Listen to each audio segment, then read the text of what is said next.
All right, brothers and sisters, we here again. Today we're going to be looking at the Witch of Endor.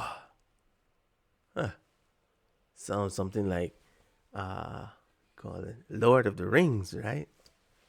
This is actually in the Bible, though. It's not any fake things going on here.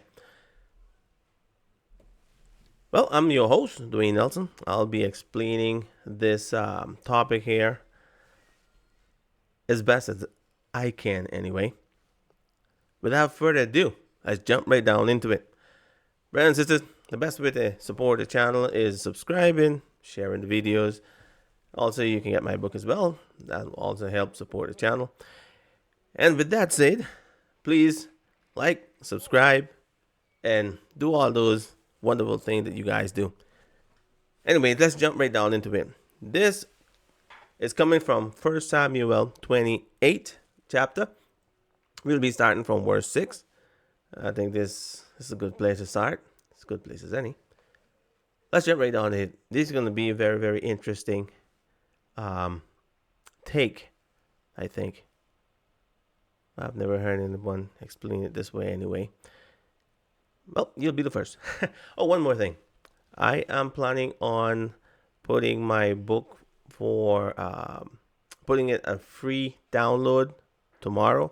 That would be, what's today? January 26th. So January 26th, you can go and get my book for free. Should be able to download it. Share it as well. You can get other people to download it as well. The idea is, brothers and sisters, that we know these things. All right, let's jump right down into it. Bible says, and when Saul inquired of the Lord answered him not, neither by dreams, nor by Urim, nor by prophets. Urim. You know what Urim was? Urim was the stone that was on the priest's garment. This stone used to give you a yes or a no. I mean, it was a pretty good setup. God would actually answer people. As long as it was the priest, right? It had to be the priest that was in there. But let's look at something here, brothers and sisters. In Ezra 2, in verse 62, the Bible says, these sought their register among those that were reckoned by genealogy. Or these sought their register among those that were reckoned by genealogy. So this is when they were coming back to Israel, and they wanted to say, I'm from Aaron's line, and they just couldn't prove it. They look and find just wasn't there. Says, but they were not found. Therefore, they were as polluted, put from the priesthood. So they couldn't have anything to do with the priesthood. I mean, this was some sacred stuff, serious stuff, and not just sacred, it was serious. So because they couldn't prove that they were actually from that priestly genealogy, they said, yeah, you guys are polluted. You all can't have anything to do with the priesthood. They took this very, very seriously. But listen to what the next line says. Verse 63. And the Torah, I guess that's someone that was in charge, said unto them, that they should not eat of the most holy things till there stood up a priest with Urim and with Thummim. See, this was what was going to decide if they were of the priesthood or not. So they actually had records and things back in those times. They said, okay, I'm son of this one, I'm son of that one, and they would be able to track their genealogy. But for some of these people, they couldn't do that. But they were convinced that they were of the genealogy of the priesthood. So no one else man couldn't do it. They had no way of proving that. And they wasn't going to let them go in there. But if they were of the priesthood, they had a right to do it. So, but because they couldn't prove their genealogy, they say, okay, we have to wait now until a priest come that can wear these garments. And then we're going to ask God if you are of the genealogy. And God would say yes or no. It was a very, very interesting stuff. These stones, there were two stones that was on the priest's garment.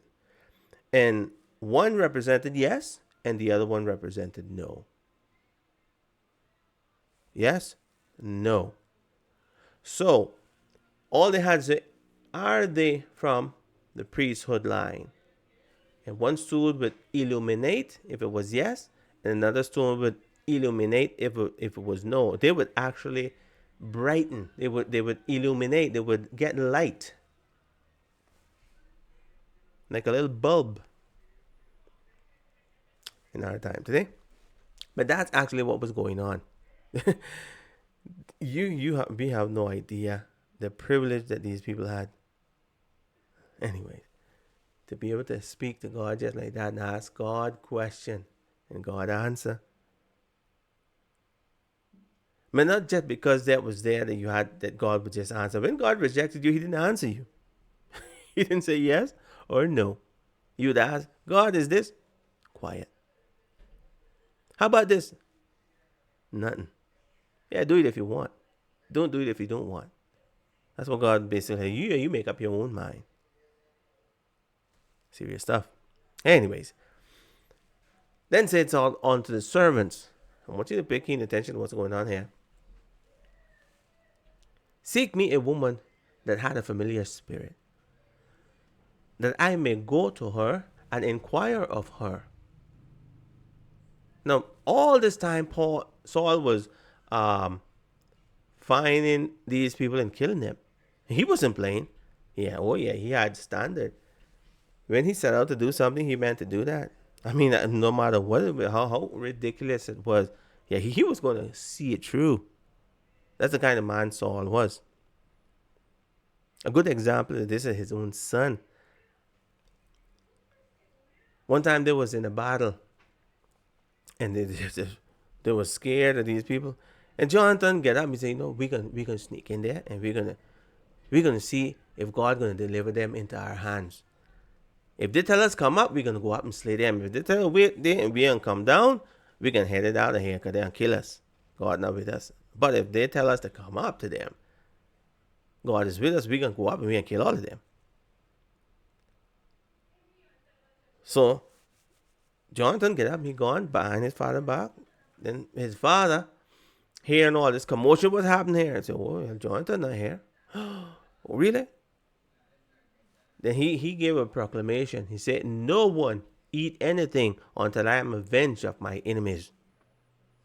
And people took it to heart because Saul wasn't the kind of man that used to play around. When he said something, yeah, he meant to do that. He said, "Whoever eat anything today before I am avenged, he's gonna die." He just talk about prep talk. That's what he told his armies when he sent them out to battle. Yeah, you all better eat anything, because if you eat anything before this is done, I'm gonna kill you. And they had that in their mind, and they went out there. Anyways, they win the battle. Make a long story short, he find out that Jonathan ate something. What? Jonathan ate something? And he said, if it even Jonathan, he will die. If it even my son, he will die if he did it. He didn't know it was his son. Or maybe he did. Maybe he did. Who knows? Anyways, he meant to do it. He was going to kill Jonathan. And the people rose up against him, saying, "You ain't going to touch him. He is the reason why we win this battle today. You ain't going to put your hand on him." And then he was spared. But that's the only reason why he was spared. Because he was going to the gallows, brothers and sisters. Saul wasn't playing. He didn't care that because of his son they win that, but he didn't care. No. You ate something. You were supposed to stay hungry. That way you would fight better. John says, if these guys had eaten, they would have been a whole lot stronger. Nah, I'll kill you for this now. Now you're talking against me. That's the kind of man Saul was. He wasn't someone to play around with. Guy, he used to do what he put up his hand. So now he is going to this spirit. Now look at this as well. He been looking for these people to kill these people all this time. All of a sudden, now he need one, and he asks his soldiers, his guards. See, yeah, we know one. Can't make this. See, yeah, we know one. She's down there in Endor. She has a familiar spirit. Paul said, "Oh, really?" Now you would think, why would they tell him that? Knowing that he was trying to kill all these people. But you want to know why? Because they were reading the room. That's why. They were reading the room. Yeah, he need this. He need this. Yeah, we can tell him. He can probably promote us. Let's continue. And Saul disguised himself and put on other raiments. And he went, and two men with him. And they came to the woman by night, and said, I pray thee, divine unto me. That word divine, interesting word, right? Divine. That same thing that what this guy Joseph said to his brothers when they take his cup, when he framed them for taking his cup. He said, do you know that such a man as I can certainly divine? That's what he said. Anyways, let's listen to what this lady said. I pray thee, divine unto me by the familiar spirit. So he's going through something else. So I'll know what this thing is. And bring me up. You would think, bring me down. No, bring me up. Whom I shall name unto thee. So the woman, she's like, okay. She's reading the room too. Everybody's reading the room around here. And the woman said unto him, behold, thou knowest that Saul had done. You know what Saul had done to all these people, right? People like me. How he had cut off those that have familiar spirit. And the wizards. Because she was a witch. So yeah, the wizard, that they get them too. He got them too, didn't he? Man and woman, both was going to the same place. Out of the land. Wherefore, then saidst thou, layest thou a snare for my life to cause me to die. See, you're not going to die for this. Interesting stuff. Listen to this. Saul answered, and Saul swore to her by the Lord. Oh my goodness. Now the Lord told Saul to destroy these people, eradicate them out of the land. Now Saul is swearing by the Lord that he will not do it. I mean, you really have to stop and think about the significance of these things, the thing that's going on here. Saying, as the Lord liveth, as long as God is alive, there shall no punishment happen to thee for this thing. Yeah, he's going above God here. God said he want all you guys to die, but as he liveth, nothing's going to happen to you. Now he's swearing to her by the name of the Lord. Not God have to protect her. Can't make this up. Can't make this up. Then said the woman, whom shall I bring up unto thee? And he said, bring me up Samuel. Oh yeah, he told her who he wanted to see. Bring me up Samuel. Okay. And when the woman saw Samuel, she cried with a loud voice.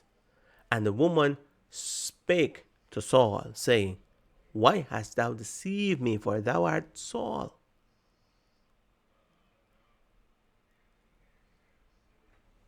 Yeah, she figured out who he was.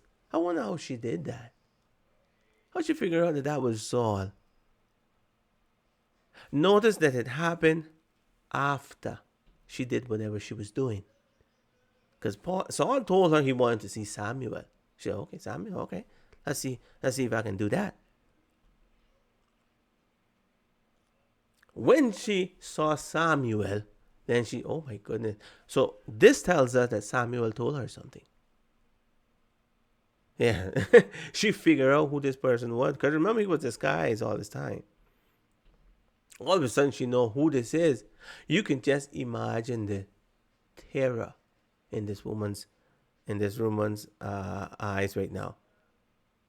Yeah, she wasn't there sitting around like, oh, well, this is all. This is just another day. No. She was thinking about, he is going to kill me. That's what was on her mind.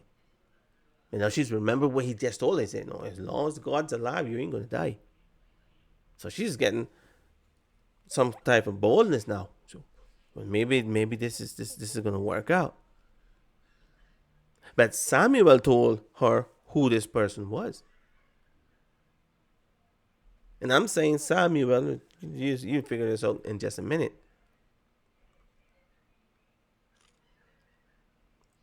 So she figure out it's Saul now. Very good. And the king said unto her, be not afraid.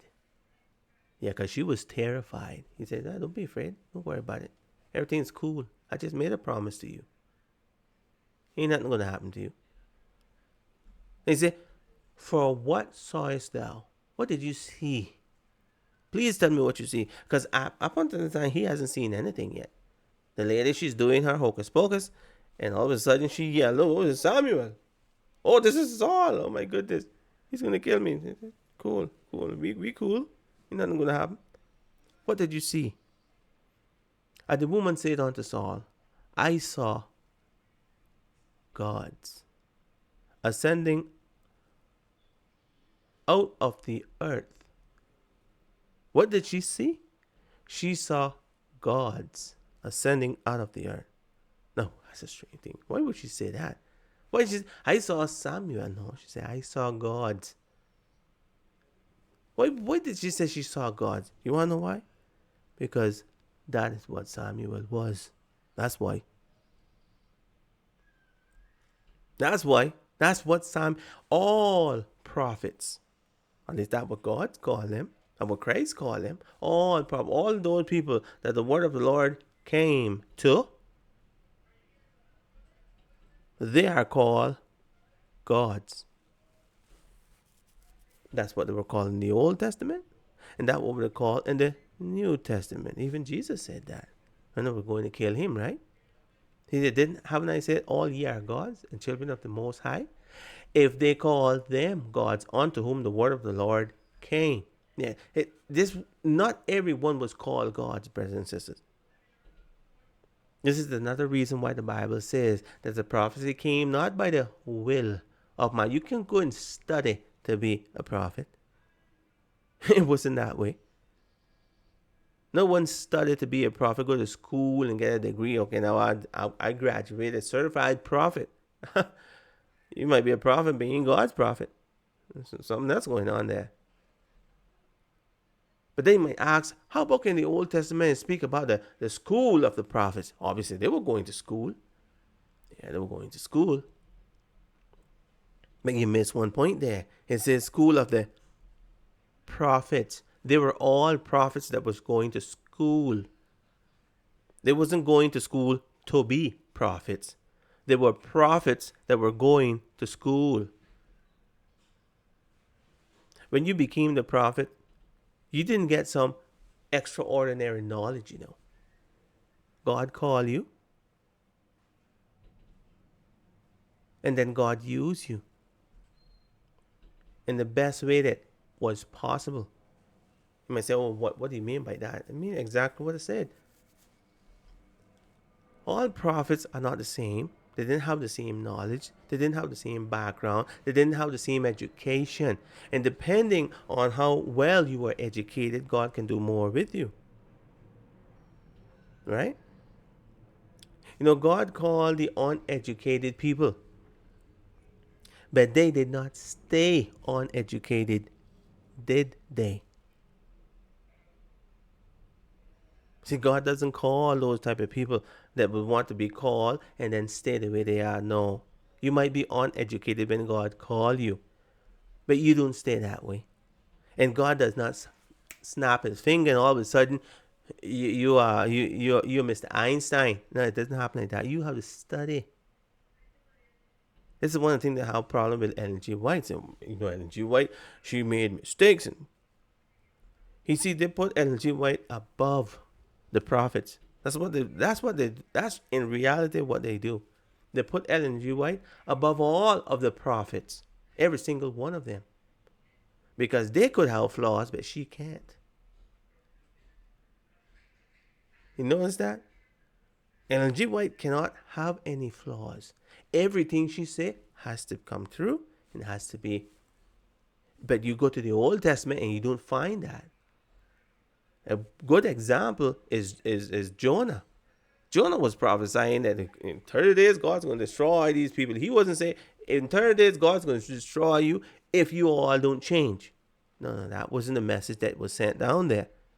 God didn't tell him that. God said, you go and tell them, and I'm going to kill every single one of them 30 days.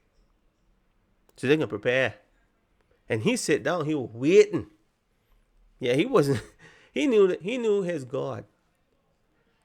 He knew that God is merciful. And God is looking for a reason to change his mind. To show mercy.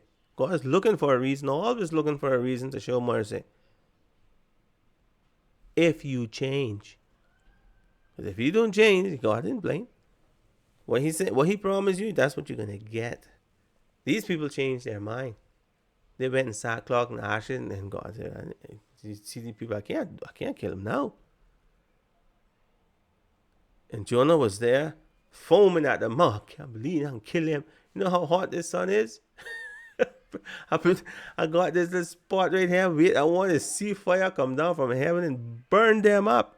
Kill every single one. Yeah, he went out the city. He sit down. He was waiting. That's not what happened. So by their definition, he would be a false prophet. And not only that, but Jesus was quoting him. So Jesus is also a false prophet. You can't make this up. See, they want Ellen G. White to be above all of the scriptures. That's what they want her to be. She had to be above every single prophet out there. Every single one. Because whatever she said, that has to be law. It has to be. Because God has to thus it.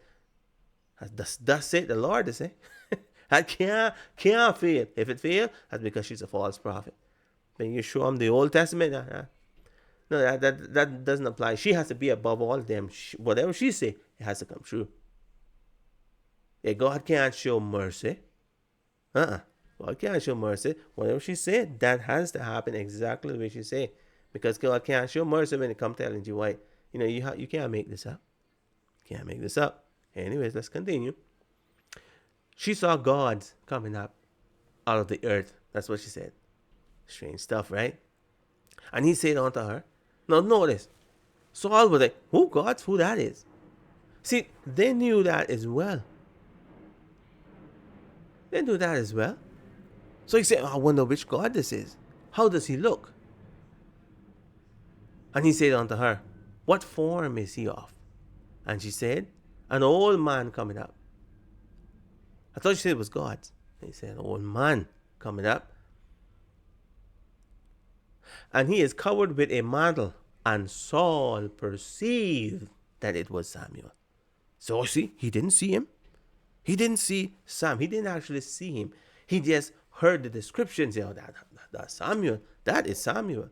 Just by saying that he was old and he had a cloak. Can't mistake him. Can't mistake Samuel. He was old and he had a cloak. Huh? Oh. Can't make this up, brothers and sisters. But he perceived who it was. Why? Because it wasn't much old man with cloak that were gods. That's why. That's why. He said, yeah, that's him. That's it. That's Samuel. And he stooped with his face to the ground and bowed himself. Now listen to what happened in here. He is bowing to this entity that came up, that he's calling Samuel. He bows to him. This is the King of Israel, the one that stands in the place of God to the people. Some people don't understand that either. It's place of God to the people. He wants to say that if the kings then were like gods. That's exactly what they were like. Who was the king before men became kings? Who was the king? God was the king, right? Who place did man take? Yeah. Let that sink in. They took God place as king. That's what happened there, friends. And a man took God place as king. Which means that they became gods in that sense, in the sense of position. They became gods, the kings. Brothers and sisters, you can't make this up. Trinitarian will never get this bad. That's what's going on here, brothers and sisters. Now, this is saying that God bowed himself to this entity. Because this is who Saul is representing. Saul is represented the sovereign of the universe. And he bows to this entity. I mean, this is so wrong in so many levels. I mean, it's hard to even make sense of it. But this is what's going on. This is what's going on. God now is bowing to Satan. Is it Satan? No, I thought it was Samuel. Let me see that in just a minute. And Samuel said to Saul, now Samuel speaks to him. Now, Saul is hearing now. Someone said, well, he never did see. And that's supposed to make a difference. It's like the devil cannot make someone see what he wants them to see. Like the devil cannot personify himself as Samuel. No, he made a perfect copy of anything that he wants to copy. You will not be able to see the way Samuel move, the way Samuel giggle, the way Samuel laugh, the way Samuel step, the way he look, the way he would gaze at people. That is copied to the T. You cannot look at the real Samuel and look at this fake one and see any difference.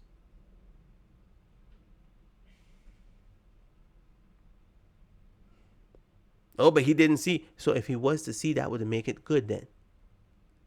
Because the Bible didn't say he see. The Bible told you he hear. And if he heard, most likely he saw too. Because he wasn't hearing before, was he?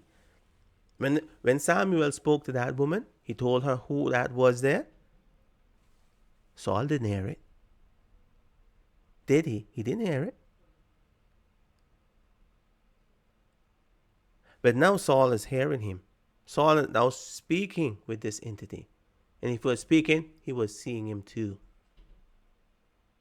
So this idea that he wasn't seeing, yeah, Saul was seeing him. He was looking at who he wanted to see. And he was having a conversation with this entity. That's what happened when God leave you. And Samuel said unto Saul, why hast thou disquieted me? Samuel said, I was quiet. I was quiet. Why hast thou disquieted me? To bring me up. Notice where Samuel is coming. He's not coming down. So Samuel was in heaven. No, he said, you bring me up.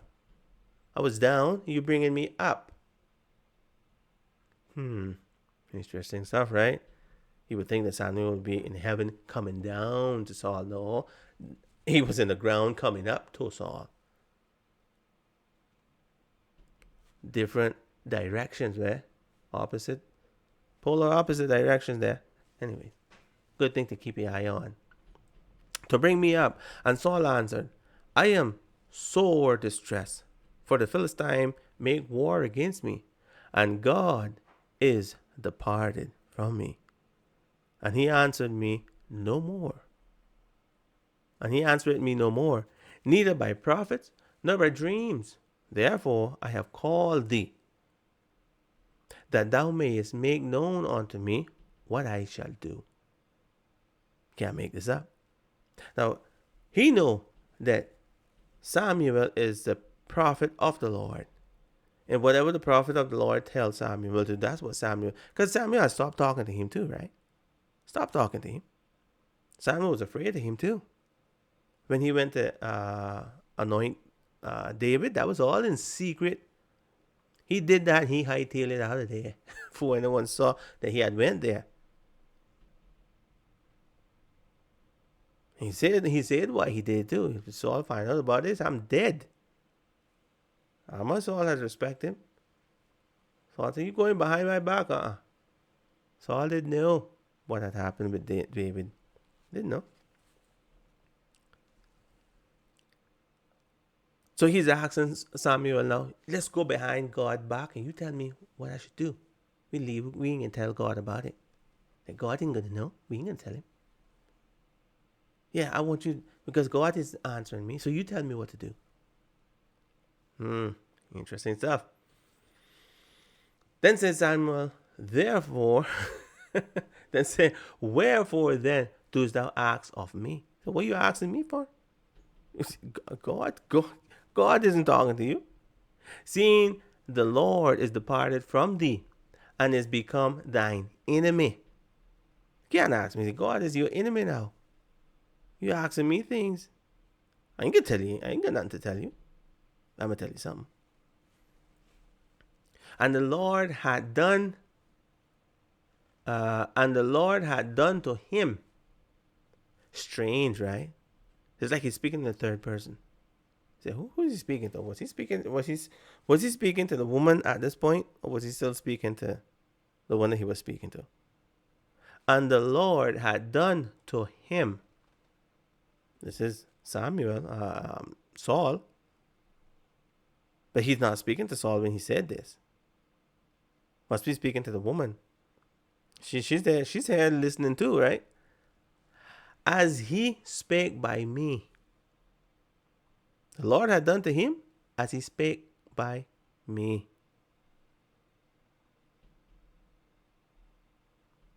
For the Lord had rent the kingdom out of thine hand, and given it unto thy neighbor, even to David. I mean, point blank. Didn't like that. He didn't like that. Give it to David. I'm going to kill you. Oh, I forget you already dead. This is what that entity told him. I mean, he's rubbing it in. Putting his mind in the right state for what's going to come. That's what's going on here. If you think the devil can't read the room, if he can't, if the devil really can't see what God is about to do and prepare for it, you got another thing coming.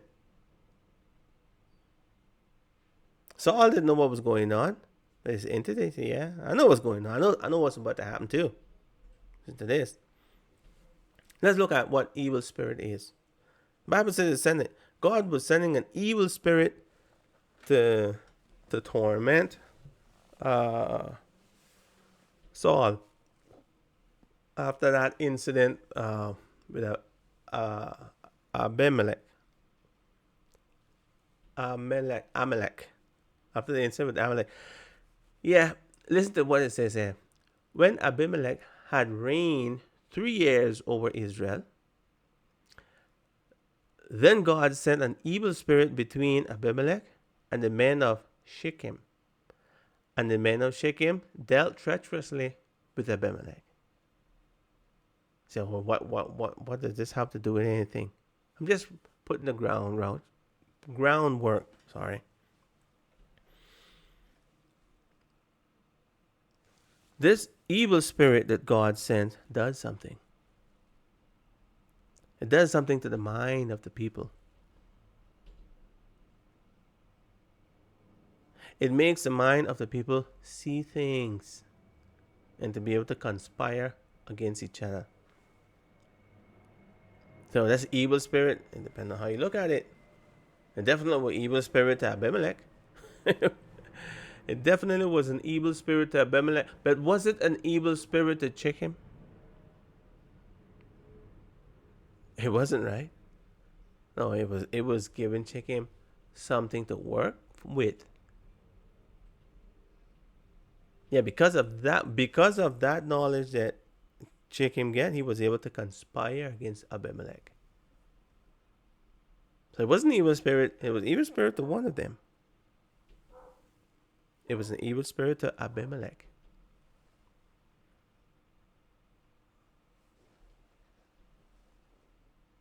So what does that mean? Let's look at this. 1 Samuel 16 verse 14. But the Spirit of the Lord departed from Saul, and an evil spirit from the Lord troubled him. So what does this mean, trouble him?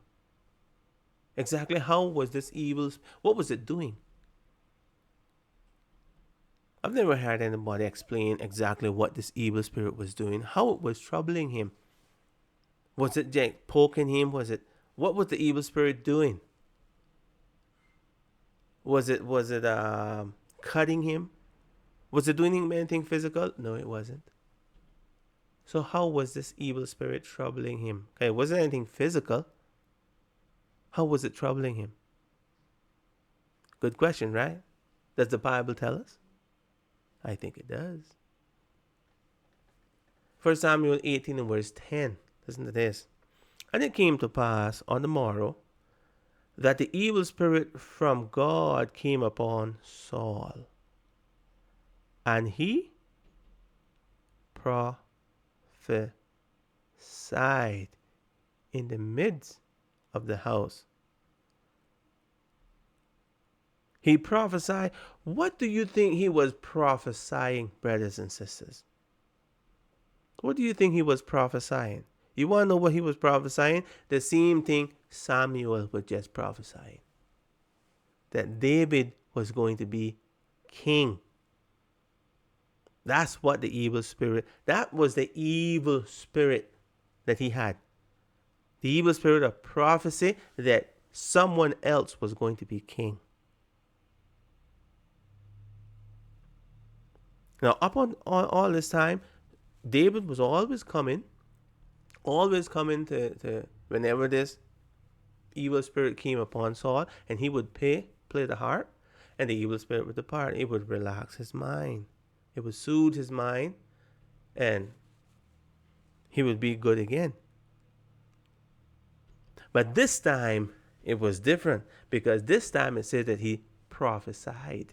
Now, what do you think he was prophesying? He was prophesying that this man was going to be king.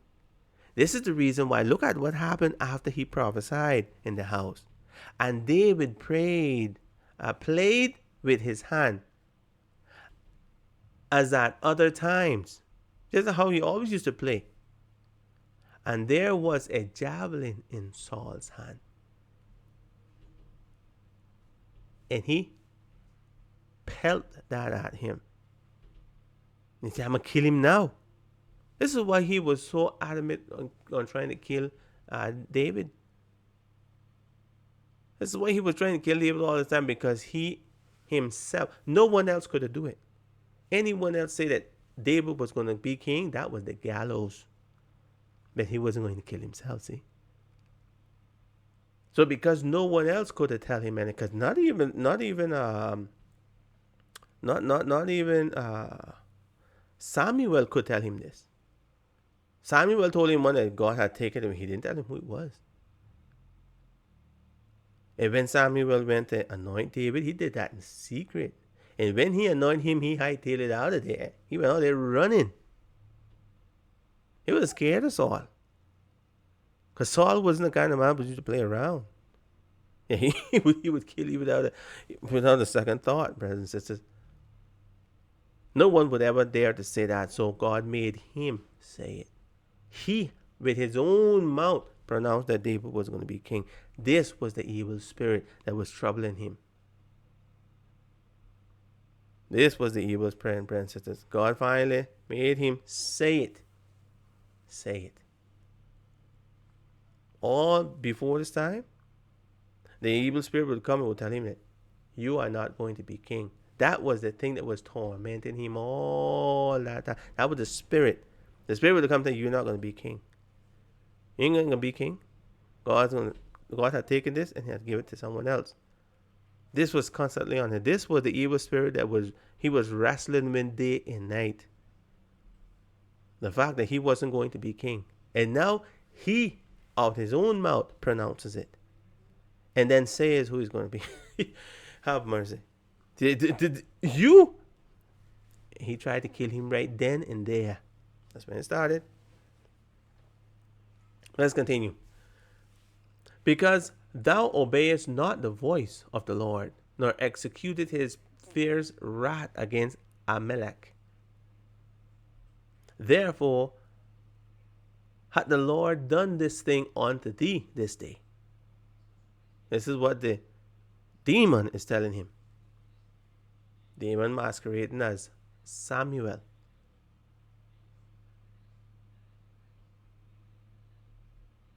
You see, demon, just because they're evil angels doesn't mean that they can't tell you the truth. Yeah, they tell you the truth when it fits. When it serves their purpose, they tell you all kind of truth. The devil told Christ the truth true. The devil told Christ the truth too. When he said, yeah, jump off of this, because it is written, danger is not going to let your feet dash against a stone. Nothing's going to happen to you. It is written. He can tell you the truth when it suits his purpose. This was suiting his purpose. Yeah, he trying to make sure that Saul is lost. He's fixing his mind. That's what he's doing here. He's working on the mind, getting you ready. You don't even ask for forgiveness. Therefore had the Lord done this thing unto thee this day. Moreover, the Lord will also deliver Israel into with thee into the hand of the Philistine. And tomorrow shalt thou and thy sons be with me. You say, well, that sounds like a good thing, right? I mean, according to the Trinitarian, it's a good thing. Him and his son is going to be with Samuel. Because they all say Samuel's in heaven. He's in heaven playing harp and singing, praising the Lord. And now Samuel tell Saul, yeah, you and all your children, you're all going to be with me tomorrow. Remember where he came from. He came from beneath. He came up. He didn't come down. He came up. Now, for the Trinitarian, that means he came from hell, right? Because if he came down, then he come from heaven. Because when someone go to hell, they go down, they don't go up. And if they come back, they wouldn't be coming down, would they? They'd be coming up. I'm pretty sure they all believe that Samuel is in heaven. Yeah, he went straight to heaven when he died. Now Samuel said, yeah, where I am, you can be with me. Can't make this up. The Lord also shall deliver the host of Israel into the hand of the Philistine. He's like laying it on. Laying it on, brothers and sisters. Then Saul fell straightway all along the earth and was sore afraid because of the words of Samuel. The devil got him. Got him. I got you. That's right. Despair. And there was no strength in him, for he had eaten no bread all that day, nor all that night. And the woman came in to Saul, and saw that he was sore troubled, and said unto him, Behold, thine handmaid had obeyed thy voice. Now she's making this clear. What I did here, because you asked me to do this, If you don't get mad with me, you asked me to do this, and I did this because you asked me to do this. And I have put my life in my hand. And that's exactly where she had that.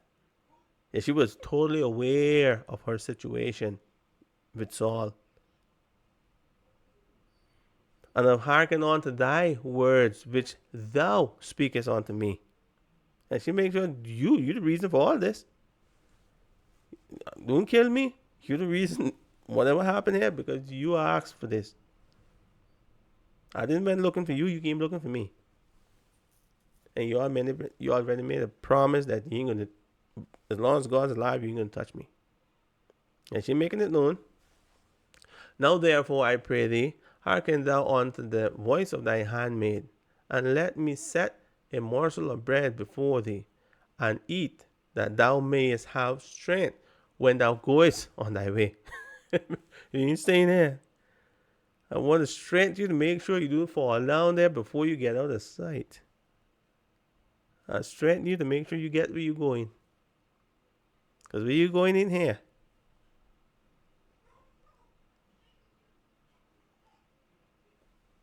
But he refused and said, I will not eat. But the servants, together with the woman, compelled him, and he hearkened unto their voices. So he arose from the earth and sat on the bed. And the woman had a fat calf in the house. You know, these people in the house, they're livestock walking around the house, man. He said, he was no pet around there. You got all the food.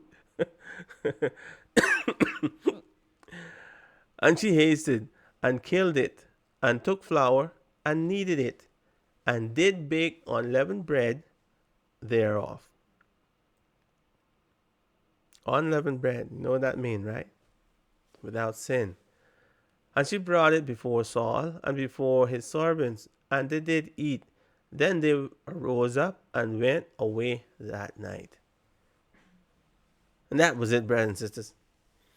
As you can see, this business here with, and I want to also mention that you have to be very careful that you don't put witchcraft on yourself.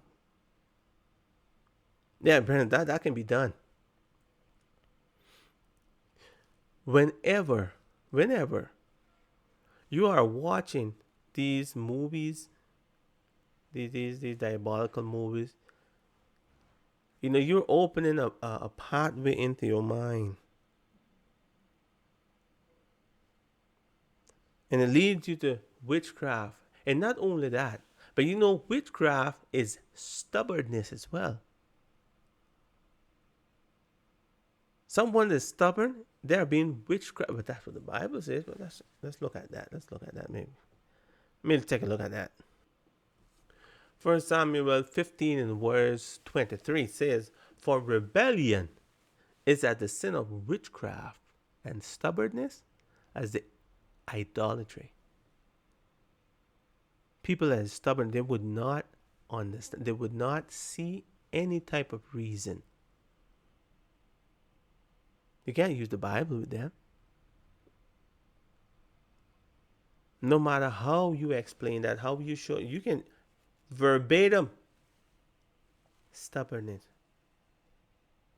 Say this is iniquity and witchcraft. Rebellion. They rebel against the Lord. It has to be who in their right mind would rebel against the Lord? And then claim. Because this is not speaking about the wicked, you know. Most people think that all this is speaking about people that does not believe in God. And not, no, that's not who this is speaking about. This is speaking about believers. This is speaking to rebel.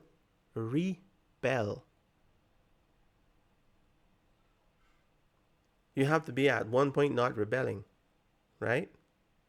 To rebel, you have to be not rebelling before you rebel. Like a child. Tell a child, okay, I'm going to need you to do this. And a child rebel to not do it. Knowing what he has to do, decide I'm not going to do that. I'm going to be stubborn. I'm gonna do whatever I want to do. I ain't going to do what you ask me to do. Now the Bible tells us clearly about this thing. Tell us clearly who God is. Tell us clearly what he wants. Tell us clearly what he's going to do. Tell us clearly what he's not going to do. Tell us clearly what he's going to accept. And tell us clearly what he's not going to accept. And today, the Christian world is rebellious. They don't care about any of that. They decided what they're going to believe. They decided what they're going to do. Yes, their decision is final. They are rebellious. They are witchcraft. How God sees that. All these people here in church running up and down, thinking, and God sees them a bunch of witches. Because they ain't following him. They ain't obeying him. Who are they obeying? Who is the leader of the witches? It isn't God. Christ said, the devil is their father. All right, brothers and sisters. That should do it for now. Well, I should do it. May God bless and keep you. Like I say, if you are interested in my book, you can get that for free tomorrow. I'll be, what date? January 26th, 2025. Should be able to get that for free. It's a good read. I think it's a good read. A lot of interesting stuff in there with creation. I try to go through the explanation of what the creation meant, how it happened, why things happened in the order that they did. Should be informative and nothing else. May God bless and keep you. It's my prayers for you. And you have a wonderful Sabbath. Bye bye.